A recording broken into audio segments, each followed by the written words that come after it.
Guys, ಗಂಡ ಹೆಂಡತಿ ಜೀವನ ಸಂಬಂಧ ಅಂದರೆ ಹೆಂಗಿರ್ಬೇಕಂದ್ರೆ ಪರಮಾತ್ಮ ಬೆರೆಸಿದ ಬಂಧನ ಇರ್ತದೆ. ಆ ಬಂಧನಕ್ಕೆ ಎಷ್ಟೋ ಬೆಲೆ ಕೊಡಬೇಕು. ಅದು ಹೆಣ್ಮಕ್ಳಾಗಲಿ ಗಂಡು ಮಕ್ಕಳಾಗಲಿ.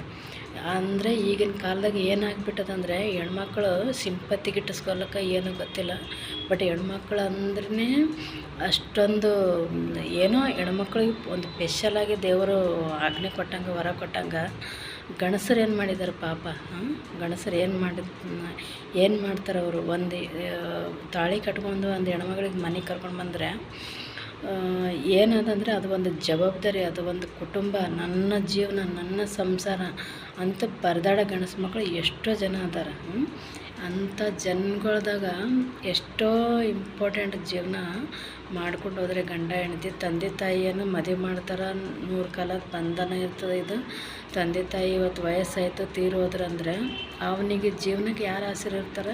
ಹೆಂಡತಿ ತಾನೇ ಜೀವನಕ್ಕೆ ಆಸರೆ ಇರ್ತಾವೆ ತಂದೆ ತಾಯಿ ತೀರೋದ್ರಂದರೆ. ಮಕ್ಕಳು ಅಥವಾ ಇಲ್ಲ ಮಕ್ಕಳಿದ್ರೆ ಹೊಟ್ಟೆಯಲ್ಲಿ ಮಕ್ಕಳು ಇರ್ತಾರೆ ಆಸರೆ. ಆ ಮಕ್ಕಳು ಹೆಂಡತಿ ಎಲ್ಲರೂ ಒಂದು ಸೈಡ್ ಹಾಕಿಸಿ, ಒಬ್ಬ ಗಂಡಾಗ ಒಂದು ಸೈಡ್ ಮಾಡಿಗೆಸಿ ಚಿತ್ರ ಹಿಂಸೆ ಕೊಟ್ಟರೆ ಆ ಮಾಡಿದ ಮನುಷ್ಯನ ಮಾನಸಿಕ ಸ್ಥಿತಿ ಏನಾಗಬೇಕಂತ ವಿಚಾರ ಮಾಡಿರಿ. ಯಾಕಂದರೆ ಸಣ್ಣವರಿರ್ಲಾಕ ನನ್ನ ಹೆಂಡತಿ ನನ್ನ ಮಕ್ಕಳು ಅಂತ ಒಂದು ಜವಾಬ್ದಾರಿಯಿಂದ ನೋಡ್ಕೊಂಡು ಬಂದಿದ್ದ ಗಂಡಸನ ಜನ್ಮಕ್ಕೆ ಅಷ್ಟೊಂದು, ಯಾಕಂದರೆ ಅಷ್ಟೊಂದು ಗೌರವಂತಲಿಂದ ಬದುಕಿಸಿದ ಗಂಡಸಿಗೆ ಹೆಣ್ಮಗಳು ಹೆಂಡತಿ ಈಗ ಎಲ್ಲ ಏನಂದರೆ ಒಂದು ಎಲ್ಲ ಹುಡುಗರು ಹಂಗಿರಲ್ಲ, ಎಲ್ಲ ಹುಡುಗಿಯರು ಹಂಗಿರಂಗಿಲ್ಲ. ಬಟ್ ಒಬ್ಬೊಬ್ರು ಏನಾದ್ರೆ ಹೆಂಡತಿ ಮಕ್ಳಿಗೆ ಹಚ್ಕೊಂಡು ಬಿಟ್ರಂದ್ರೆ ಜೀವನನೇ ಅವ್ರದ್ದಲ್ಲಪ್ಪ, ನನ್ನ ಜೀವನನೇ ಅವ್ರದ್ದಂತ ತ್ಯಾಗ ಮಾಡಿಬಿಡ್ತಾರೆ ಅಂಥ ಗಂಡಸು ಮಕ್ಕಳು. ಅಂಥವ್ರಿಗೆ ನನ್ನ ಕೋಟಿ ಕೋಟಿ ವಂದನೆಗಳು. ಯಾಕಂದರೆ ಅವರು ಪ್ರಾಣನ ತ್ಯಾಗ ಮಾಡ್ಲಿಕ್ಕೆ ಹಿಂದೆ ಮುಂದೆ ನೋಡೋಂಗಿಲ್ಲ. ಸಂಸಾರ ಕುಟುಂಬಸ್ಥ ಅಂದರೆ ಮಾನ ಮರ್ಯಾದೆ ಸಂಗಟ ಅಷ್ಟು ಗೌರವದಿಂದ ಬೆಳೆಸ್ಕೊಂಡು ಬಂದಿದ್ದು. ಅಷ್ಟೊಂದಕ್ಕೆ ಎಲ್ಲ ನನ್ನ ಹೆಂಡತಿ ಮಕ್ಕಳೇ ಅಲ್ಲ, ನನ್ನದೇ ಅಲ್ಲ, ನನ್ನ ಸಂಸಾರನೇ ಅಲ್ಲ ಅಂತ ಎಲ್ಲ ಅವ್ರ ಬಳಿ ಬಿಟ್ಬಿಟ್ಟಾಗ ಮಕ್ಕಳಿಗೆ ಚಂದ ಓದಿಸಿ, ಕೈ ಮೇಲೆ ತನ್ನ ದುಡಿಮೆ ಮೇಲೆ ಚಂದ ಓದಿಸಿ, ಅವ್ರಿಗೊಂದು ಏನೋ ನೌಕರಿ ಹತ್ತಿತ್ತು, ಅವ್ರಿಗೆ ಏನೋ ಒಂದು ಜಾಬ್ ಆಗಲಿ ಏನಾಗಲಿ ಆಯಿತು, ಅವ್ರವ್ರ ಹಣ ಪಲಿಟು ಅಲ್ಲಿ ಚಂದ ಇರಲಿ, ಅವ್ರ ಜೀವನಕ್ಕೆ ಅವ್ರಿಗೆ ಆಗ್ತದಂತ ಏಳಿಗೆಸಿ ಗಂಡಸು ಮಗ, ನಾನು ಹೊರಗಡೆ ದುಡ್ಡು ಗಂಡಸು ಮಗ ಇದ್ದೀನಿ, ಎಷ್ಟಾದ್ರೂ ಸಾಕಾಗಲ್ಲ ನನ್ನ ಖರ್ಚು ಮಾಡ್ಲಿಕ್ಕಂತ ಎಲ್ಲ ಅವ್ರ ಬಳಿ ಬಿಟ್ಟಾಗ ಅವ್ರ ಗಂಡು ಗಂಭೀರ ಆಗೇಸಿ, ಹೆಂಡತಿ ಮಕ್ಕಳು ಗಂಡು ಗಂಭೀರ ಆಗೇಸಿ ಒಂದು ಗಂಡಾಗ ಚಿತ್ರ ಹಿಂಸೆ, ಮಾನಸಿಕ ಹಿಂಸೆ ಕೊಡೋದ್ರಲ್ಲಿ ಎಷ್ಟು ಸರಿ ಇದೆ. ಅಂದರೆ ಇಂಥ ಹೆಣ್ಮಕ್ಳು, ಇಂಥ ನೀಚ ಹೆಣ್ಮಕ್ಳು ಈ ಕಲಿಯುಗದಾಗ ಸೃಷ್ಟಿ ಆಗ್ಲಿಕ್ಕತ್ತಾರ. ಅಂಥ ನೀಚ ಹೆಣ್ಮಕ್ಳಿಗೆ ನಾನು ಗಂಡಸರಿಗೆ ಒಂದೇ ಮಾತು ಹೇಳ್ತೀನಿ, ಅಂಥ ಹೆಣ್ಮಕ್ಳ ಕೈಯಾಗ ಅಧಿಕಾರನ ಕೊಡ್ಲಿಕ್ಕೆ ಹೋಗ್ಬೇಡ್ರಿ. ನನಗೆ ಹಿಡ್ಕೊಂಡೆ ಹೇಳ್ತಾ ಇದ್ದೀನಿ ಮಾತು. ಯಾಕಂದರೆ ಸಂಸಾರ ಹೊತ್ತು ನಡೆ ಹೆಣ್ಮಗಳು, ತಲೆ ಮಾಸಿದ ಹೆಣ್ಮಗಳು ಇರ್ತಾಳಲ್ಲ, ಆಕೆ ಗಂಡಾಗ ಒಂದು ಮಗು ಥರ ಜೋಪಾನ ಮಾಡ್ಕೊತಾಳೆ. ಇನ್ನೊಬ್ಬರ ಮನೆಗೆ ಹೋಗ್ಬಾರ್ದು ನನ್ನ ಗಂಡ ಅಂತಗೆಸ್ ಆ ರೀತಿ ಜೋಪಾನ ಮಾಡ್ಕೊತಾಳೆ.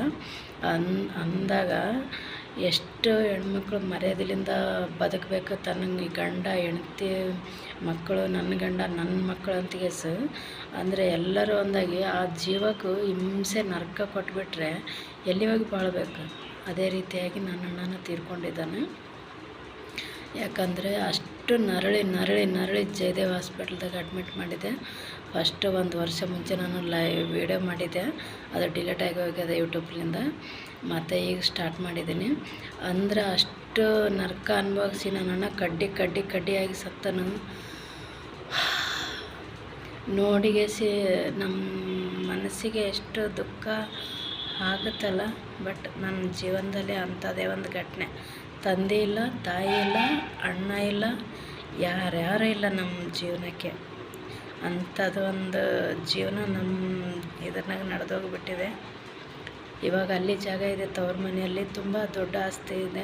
ಬಟ್ ಅಲ್ಲಿ ನೋಡ್ಕೋರು ಯಾರಿಲ್ಲ, ಸುಮ್ಮನೆ ಹಾಗೆ ಮನೆ ಸುಮ್ಮನೆ ಬಿಟ್ಬಿಟ್ಟಿವಿ.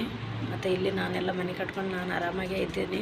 ಇವಾಗ ದೇವ್ರ ದಯೆಯಿಂದ ನನಗೇನು ಒಬ್ಬ ಮಗ ಇದ್ದಾನೆ, ಏನು ತೊಂದರೆ ಇಲ್ಲ, ನನಗೆ ಮಾಡ್ಕೊಂಡು ಉಣ್ಲಕತ್ತೀವಿ. ಸ್ವಲ್ಪ ಇಷ್ಟೇ ಫಿನಾನ್ಷಿಯಲ್ ಪ್ರಾಬ್ಲಮ್ನಿಂದ ಸ್ವಲ್ಪ ಇದೆ, ಅದನ್ನು ಸಾಲ್ವ್ ಮಾಡ್ಕೊಂಡು ಬಿಡ್ತೀವಿ. ಬಟ್ ಗಂಡಸು ಮಕ್ಕಳಿಗೆ ಇಷ್ಟು ನರಕ ಹಿಂಸೆ ನೋಡಿ ಸಾವಿಗೆ ಶರಣಾಗ್ಬಿಡ್ಬೇಕು ಅವ್ರು. ಆ ರೀತಿ ಮಾಡ್ತಾರಲ್ಲ ಹೆಣ್ಮಕ್ಳ್ರೆ, ಅಕ್ಕ ತಂಗಿಯರೇ, ನಿಮಗೂ ಎಲ್ಲ ಒಂದು ರಿಕ್ವೆಸ್ಟ್. ಗಂಡಾಗ ಕಣ್ಣಲ್ಲಿ ಕಣ್ಣಿಟ್ಟು ನೀವು ಜೋಪಾನ ಮಾಡ್ಕೊಂಡ್ರೆ ನಿಮ್ಮ ಗಂಡ ಆದಿ ಬಿಟ್ಟು ಎಕ್ಕಡೆ ಹೋಗಂಗಿಲ್ಲ. ನಿಮ್ಮ ಮನೆ ಬಿಟ್ಟು ಕಡೆ ಹೋಗಂಗಿಲ್ಲ, ಅವ್ರು ಹಾದಿ ತಪ್ಲಕ್ಕೆ ಚಾನ್ಸೇ ಇರೋಂಗಿಲ್ಲ. ಹಂಗೆ ಗಂಡ ಕಾಪಾಡ್ಕೊರಿ ನೀವು. ಮತ್ತೊಂದಿಲ್ಲ, ಅತ್ತೆ ಮಾವನ ಇರ್ತಾರೆ ನೋಡ್ಕೊರಿ, ಅವ್ರಿಗೆ ಇರುಗಳಿಗಿನ ನೋಡ್ಕೊರಿ. ನಿಮ್ಮ ಗಂಡಾಗ ನೀವು ಕಣ್ಣಲ್ಲಿ ಕಣ್ಣಿಟ್ಟು ಜೋಪಾನ ಮಾಡ್ಕೊರಿ. ತಪ್ಪು ಮಾಡ್ತಾನೆ ಗಂಡ, ಕ್ಷಮೆ ಇರ್ಬೇಕು ಹೆಣ್ಮಕ್ಳಲ್ಲಿ. ಕ್ಷಮೆ ಇದ್ದಿಗೆಸೇನದ ನೋಡಿರಿ, ಆಯ್ತು ಆಗಿದ್ದು ಆಗೋಗಲಿ. ನಾವು ಸ್ವರ್ಗ ನಡೆಯರ್ಲಿಂದ ಏನು ಕಳ್ಕೊಂಬಂದಿಲ್ಲ, ಯಾಕಂದ್ರೆ ನಮ್ಮ ಗಂಡನ ಹತ್ರ ನಾವು ಸ್ವರ್ಗ ನಡೀತೀವಿ. ಅಷ್ಟು ತಿಳ್ಕೊರಿ. ತಿಳ್ಕೊಂಡಿಗೆಸೇನದ, ಯಾಕಂದರೆ ನನ್ನ ಗಂಡನ ತುಂಬ ಚಿತ್ರ ಹಿಂಸೆ ಕೊಟ್ಟಿದ್ದಾನೆ. ಅಂದ್ರೆ ಭೀ ನಾನು ಅವನಿಗೆ ಊಟಕ್ಕೆ ನಾನೇ ಕಾಲು ಬಿದ್ದಿಗೆಸ ಊಟ ಮಾಡಿಸ್ತಿದ್ದೆ. ಅದು ನನ್ನ ದುರಾದೃಷ್ಟ. ಅಂದ್ರೆ ಭೀ ದೇವರು ಇಡಲಿಲ್ಲ, ಕಿತ್ಕೊಂಡು ಬಿಟ್ಟನು. ಅವನದು ದುರಾಂಕಾರ, ಅವಂತ ಏನೋ ಒಂದು ಕೆಟ್ಟ ಗಂಡಸು ಮಕ್ಕಳದಾಗ ಅಂದರೆ ಇದು ಒಂದು ನನ್ನ ಜೀವನದ ಕೆಟ್ಟ ಹುಳದ ಜೊತೆ ನಾನು ಜೀವನ ಮಾಡಿದ್ನಂತ ಹಂಗೆ ಅನಿಸಿತ್ತು ನನಗೆ. ಯಾಕಂದರೆ ಅಷ್ಟು ಹಿಂಸೆ ಒಡಿಸ್ಕೊಂಡು ಮತ್ತು ನಾನೇ ಕಾಲು ಬಿದ್ದವನಿಗೆ ಊಟ ಮಾಡಿಸ್ಬೇಕಂದ್ರೆ ನೀವೇ ತಿಳ್ಕೊರಿ ಎಷ್ಟು ನರಕ ಇದ್ದಿರ್ಬೋದು ನನ್ನ ಜೀವನದಲ್ಲಿ. ಅದು ತಿಳ್ಕೊಂಡಿಗೆಸೇನದ, ಎಲ್ಲ ಗಂಡಸರು ಹಂಗಿರಂಗಿಲ್ಲ, ಎಲ್ಲ ಹೆಣ್ಮಕ್ಳು ಹಂಗಿರಂಗಿಲ್ಲ. ಬಟ್ ಹೆಣ್ಮಕ್ಳಿಗೆ ಇಷ್ಟೇ, ಗಂಡಸು ಮಕ್ಳಿಗೆ ಇಷ್ಟೇ. ಎಲ್ಲರಿಗೂ ರಿಕ್ವೆಸ್ಟ್ ವಿನಂತಿ ಮಾಡ್ತೀನಿ, ವಂದನೆಗಳು ಮಾಡ್ತೀನಿ ನಿಮ್ಗೆ. ಯಾಕಂದರೆ ಗಂಡಸು ಮಕ್ಕಳನ್ನ ಹೆಣ್ತಿದವ್ರಿಗೆ ಅರ್ಥ ಮಾಡ್ಕೊರಿ, ಹೆಣ್ರನ್ನ ಗಂಡದವ್ರಿಗೆ ಅರ್ಥ ಮಾಡ್ಕೊರಿ. ಯಾಕಂದರೆ ಜಾಸ್ತಿ ಅರ್ಥ ಮಾಡ್ಕೋಕ್ಕೆ ಹೆಣ್ಮಗಳಾಗಿರ್ಬೇಕು. ಯಾಕಂದರೆ ಗಂಡಸು ಏನು ಮಾಡ್ತಾನೆ, ದುಡಿತಾನೆ, ತಂದಾಗ್ತಾನೆ, ಅಷ್ಟೇ ಅವನಿಗೆ ಗೊತ್ತಿರೋದು. ಬಟ್ ಎಲ್ಲ ಮನೆದಾಗ ಏನು ಮಾಡಬೇಕು, ಬಂದವರು ಹೋದವ್ರಿಗೆಲ್ಲ ನೋಡ್ಕೋದು ಹೆಣ್ಮಕ್ಳ ಜವಾಬ್ದಾರಿ ಇರ್ತದಲ್ಲ, ಹೆಣ್ಮಕ್ಳ ಕರ್ತವ್ಯ ಕೂಡ ಅದು. ಅಂದಾಗ ಏನದಂದರೆ ಎಲ್ಲನೂ ಗಂಡಸ ತಂದು ಹೆಂಡತಿ ಕೈಯಾಗ ಕೊಟ್ಟಾಗ ಹೆಂಡತಿ ಗಂಡಾಗ ಅಷ್ಟೇ ದೇವ್ರಂಗೆ ಅವನು ಅಷ್ಟೇ ಉಡಿಯಾಗಿಟ್ಕೊಂಡು ಜೋಪಾನ ಮಾಡಿಕೊಂಡು ತನ್ನ ಪ್ರೀತಿಯಿಂದ ಗಂಡ ಮನೆಗೆ ಬಂದ ತಕ್ಷಣ ಹೊಡ್ಕ್ ಮಾಡೋದಲ್ಲ. ಬಂದ್ರಿ ಬರ್ರಿ, ಕೈಕಾಲು ಮುಖ ತೊಕ್ಕೋರಿ, ಊಟ ಮಾಡಿರಿ, ಪ್ರೀತಿಲಿಂದ ಕರೆದು ನೋಡ್ರಿ ನೀವು ಗಂಡಾಗ ಸಗ್ಗಿ ಸುಣ್ಣಾಗಿ ಹೋಗ್ಬಿಡ್ತಾನೆ ನಾವು ಅಲ್ಲಿನೇ. ಹಂಗೆ ನಾನು ಹೊಡೆಸ್ಕೊಂಡ್ರೆ ಭೀ ನಾನು ಅದೇನೇ ಮಾಡಿದ್ದೀನಿ.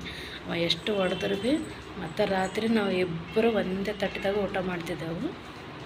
ಯಾಕಂದ್ರೆ ಹಂಗೆ ಮಾಡಲಿಲ್ಲ ಅಂದರೆ ಮತ್ತು ನಾನೇ ಏಟು ತಿನ್ಬೇಕಾದ ಪರಿಸ್ಥಿತಿ ಬರ್ತಿತ್ತು. ಅದರ ಸಲುವಾಗಿ ನಾನು ಎದ್ದು ಫಸ್ಟ್ ಇದು ಬೇಡಪ್ಪ, ಇನ್ನೊಂದು ಸಲ ಏಟ ತಿನ್ನೋದು ಅಂತಗೆಸ ಕಾಲಿಗೆ ಬಿದ್ದಾದರೆ ಎಬ್ಬಿಸಿ ಊಟ ಮಾಡಿಸಿ ನಾನು ಊಟ ಮಾಡ್ತಿದ್ದೆ, ಅವನು ಊಟ ಮಾಡ್ತಿದ್ದನು. ಹಂಗೆ ಊಟ ಮಾಡಿ ಮತ್ತೆ ಮಕ್ಕೊಂತಿದ್ದೆವು, ಹಂಗಿತ್ತು ನಮ್ಮದು. ಅದ್ರ ಸಲುವಾಗಿ ಎಷ್ಟು ನಾನು ನೋಡಿದ್ದೀನಿ. ನಾನು ಸುಮಾರು ಅಂದ್ರೆ ಒಂದು 5-6 ಜನ ಹುಡುಗರಿಗೆ ಅಂದರೆ ಸ್ವಲ್ಪ ವಯಸ್ಸಾದವರಿಗೆ ನೋಡಿದ್ದೀನಿ. ನಾನು ಅಣ್ಣನ ಜೀವನದಲ್ಲಿ ಅಂದ್ರೆ ತುಂಬ ನೋಡಿಬಿಟ್ಟಿದ್ದೀನಿ. ಹಂಗಾಗಿ ಏನದಂದ್ರೆ ಹೆಣ್ಮಕ್ಳು ನಿಮ್ಮ ಕೈ ಮುಗಿತೀನಿ, ಗಂಡದವ್ರಿಗೆ ಚಂದ ಕಾಪಾಡ್ಕೊರಿ ನೀವು.